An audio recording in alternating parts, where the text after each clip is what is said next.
আমার নাম মোহাম্মদ জামাল হোসেন। আমি ঢাকা যাত্রাবাড়িতে থাকি। গত 4 তারিখে যাত্রাবাড়িতে আমার পায়ে গুলি লাগে। সেই থেকে 2.5 মাস প্রায় হাসপাতালে ছিলাম। এখন মোটামুটি সুস্থ আর কি। তা আমি যেটা বলতে চাইতেছি সেটা হইল, আমাদের দেশ নিয়ে অনেক ষড়যন্ত্র চলতেছে। আমাদের রক্তের বিনিময়ে যে সরকার এখন আছে, প্রফেসর ইউনূস স্যার যদি শক্ত হাতে দমন না করে, শক্ত হাতে যদি এ দেশ পরিচালনা না করে, তবে আমাদের উপরে কালো থাবা পড়তে পারে। সেই জন্য আমাদের সকলকে সতর্ক থাকতে হবে।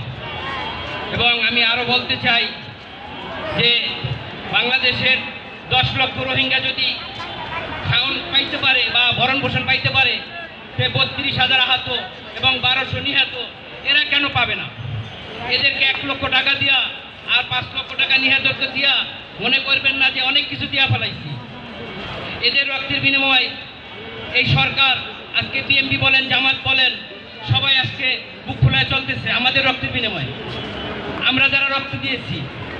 তা আমি সবার কাছে একটাই প্রার্থনা করব যে আপনারা সকলে সরকারের সহযোগিতা করবেন এবং আমরা যারা আত্মত্যাগ রক্ত দিয়েছি এবং আমরা যারা নিহত হয়েছি, এদের পরিবারকে যাতে এদের পরিবারের সকলের চাকরি দেওয়া হয়, অথবা এদেরকে মাসিক ভাতা দেওয়া হয়, যেরকম 1971 সালে মুক্তিযোদ্ধাদেরকে দিয়েছে। আমরাও তো কম করি নাই, কারণ 16 বছর 17 বছর এই যে শেখ হাসিনা সরকার ছিল, মামা মামি মিন্ডার নির্বাচন করছে, জামাত মিল্লা নির্বাচন করছে, হেরার এই সব কিছু।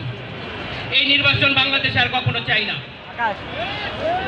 এই নির্বাচন বাংলাদেশে আপনারা চান নাকি আমার কথায় কোনো ভুল আছে? ভাই, আমি আপনাদের কাছে এইটাই প্রার্থনা করি যে সরকারের কাছে বলবেন যে যারা 32,000 আহত এবং 1200 নিহত, এদের রক্তের বিনিময় সরকার, এই সরকার যাতে আমাদেরকে অবহেলিত অথবা বোঝা মনে না করে। আমি সকল শহীদের পক্ষ থেকে আমার বক্তব্য এখানে শেষ করছি। আসসালামু আলাইকুম।